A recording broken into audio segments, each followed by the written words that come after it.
Hello and welcome to The Fostered. I'm your host, Angel Foster, and today we have a solo episode. I've been really loving, well, first of all, before I even get into that, your girl has been consistent with the pod. Like, we have had episodes coming out, maybe not on a Monday like I've always intended to, but they've been coming out almost near weekly, and I'm just so proud of myself in that aspect because it feels so good to do the things that you say you're gonna do. I mean, if you've been listening to the pod for a while, then you know like I have not been consistent. And if you struggle with consistency, then maybe you can relate to the joy I feel and the fact that we've been consistent lately. But yeah, I just wanted to celebrate that little win because it just feels really good to be recording and knowing that this may come out tomorrow, which is Monday, or it may come out later in the week, but it will for sure come out this week. This last week, I had my mom here, and that was quite interesting. I was actually a little bit nervous about like having her come because me and my mom have an interesting relationship. We spent some time where we weren't talking earlier this year, and we're working on healing our relationship. And so I was just nervous about her coming because she visited me in LA in January and it didn't go smoothly to say the least. And she was saying this time she wanted things to be a lot different. And I wanted that too. Like, I don't really love like arguing and I don't love like toxic situations. Like, I really like for all of us to be, smooth and like just peaceful. And so I just did my best to make sure I was in the best mental space. And before like I had to spend a whole day with her, like when we're doing activities and stuff, I listened to this meditation. It was on the Open app and it was the one called Transcendent Love. And I just kind of put that on, not even thinking much about it. But what he said in the meditation was, when he literally started talking about exactly what I was feeling, which was kind of wild. He was saying that basically, if you have someone in your life that brings up difficult feelings for you, what would it feel like to just wish them the most happiness and just want them to be happy? And he had me like sit and think about that. Having that frame of reference of just like wanting her to be happy just made me feel a lot lighter. And I just held on to that throughout the whole weekend. Like, I just want you to be happy.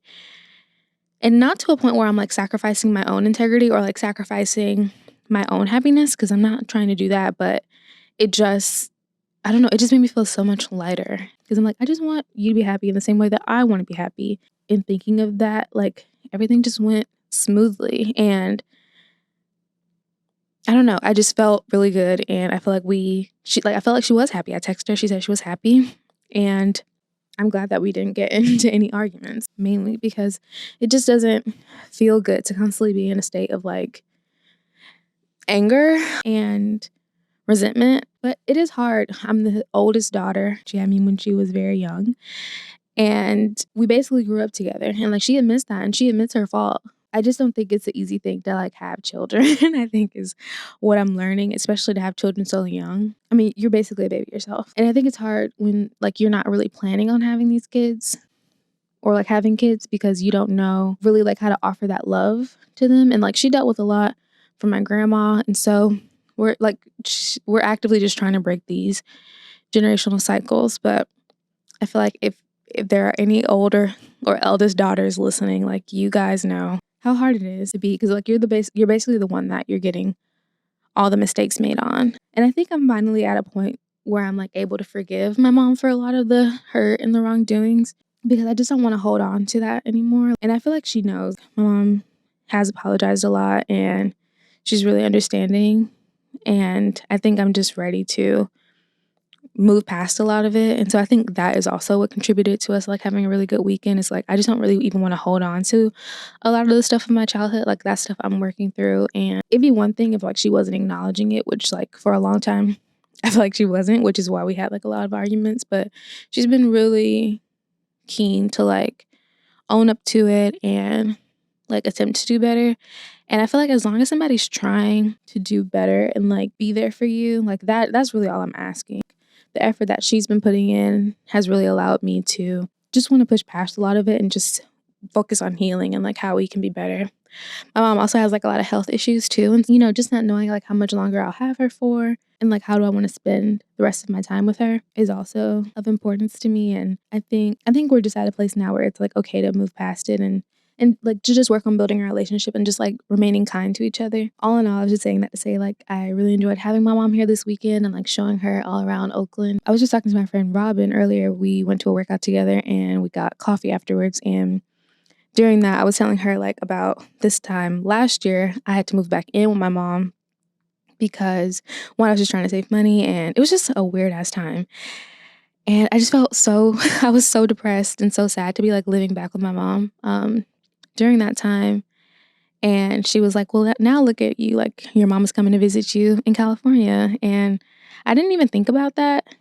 And so I was just so grateful to have that reflected back to me because, yeah, this time last year, I was literally living with her, living in my mom's house, going through the worst depression. But now I have my mom. She can literally come visit me in my own space in a whole new place where none of my family has ever even been or lived. And so it's just really amazing. And I just feel really, really grateful.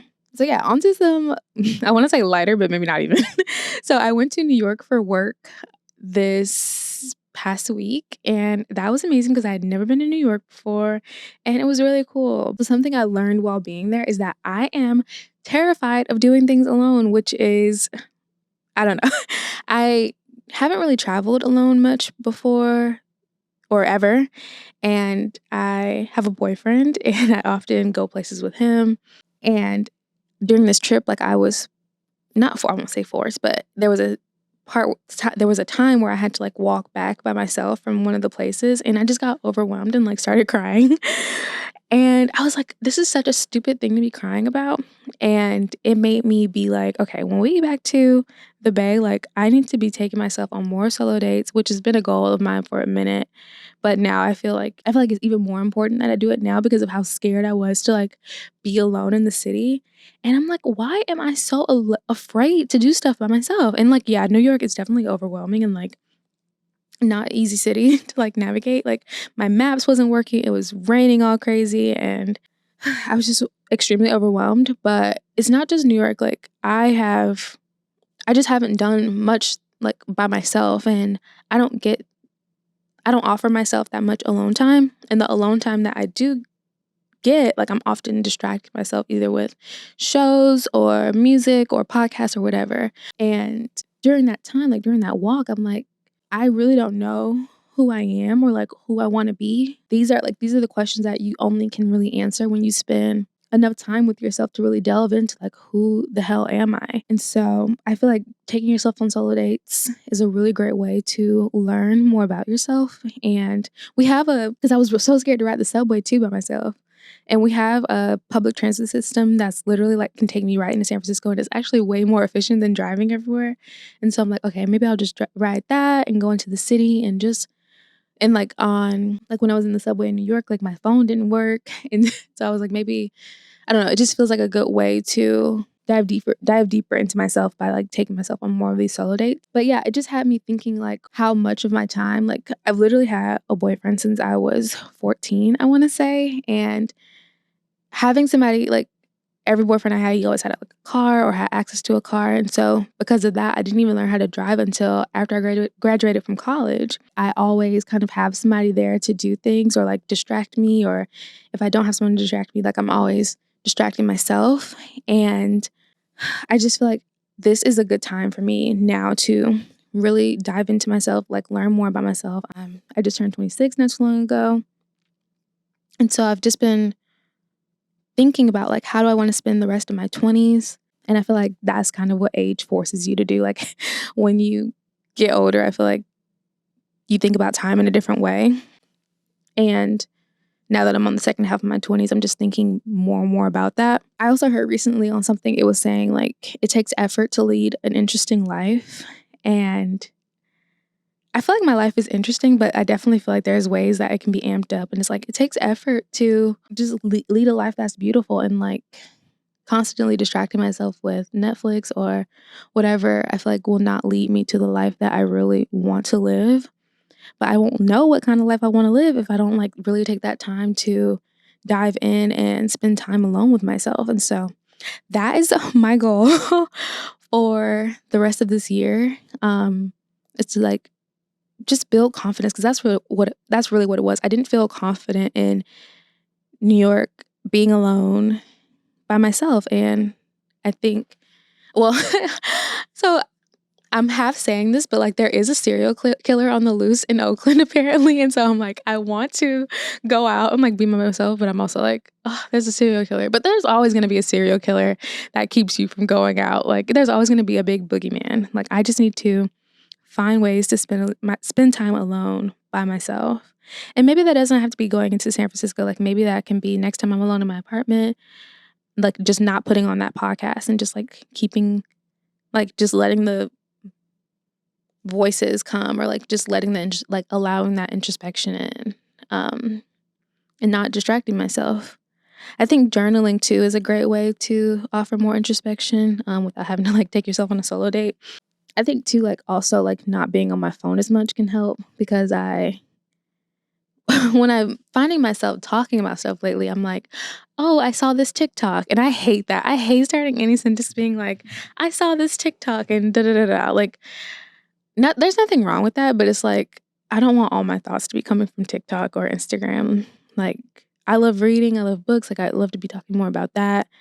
And yeah, I just don't want like my whole life to be about social media. And I think that's what I was trying to say about like leading an interesting life. Like it's so easy to just hop on your phone and like watch a bunch of people live their lives and do whatever. And I'm definitely not judging that. I don't think anything is wrong with that. But I think if you truly want to lead a life that's like really beautiful and interesting, like you have to get out here and live it. And that's what I've been scared to do, especially by myself. Like one of my big goals is I really want to do a solo trip, but like that scares the hell out of me, because I'm like, I don't know how to be away from my boyfriend. One, I just love him and I just want to spend like all my time with him. But two, I'm like, I still want to be my own person. And I don't know, it's just like the concept of that seems so scary, but it also seems so exciting to like go on a trip by yourself where you don't know anybody, but you like meet people and you figure it out, especially if like you don't speak the language or. And so these are the things I learned while being in New York that I really wanted to like bring back with me here and just really get confident in being alone.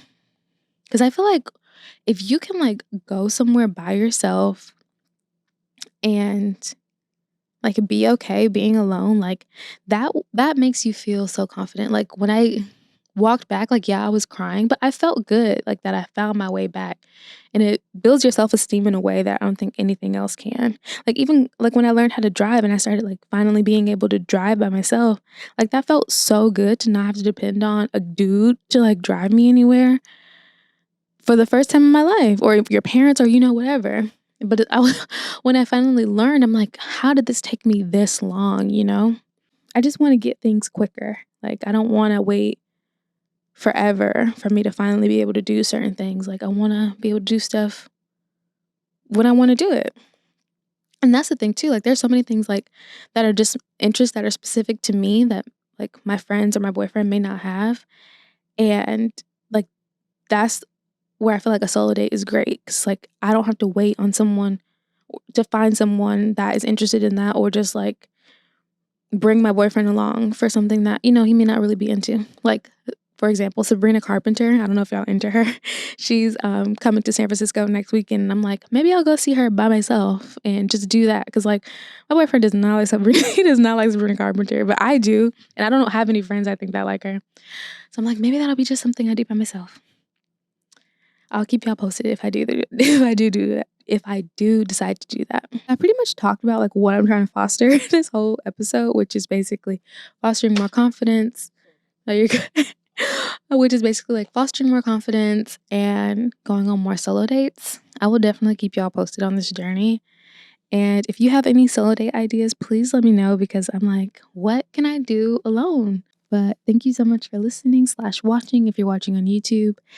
And I hope y'all have a good week. Please let me know what you're fostering, and talk to you soon.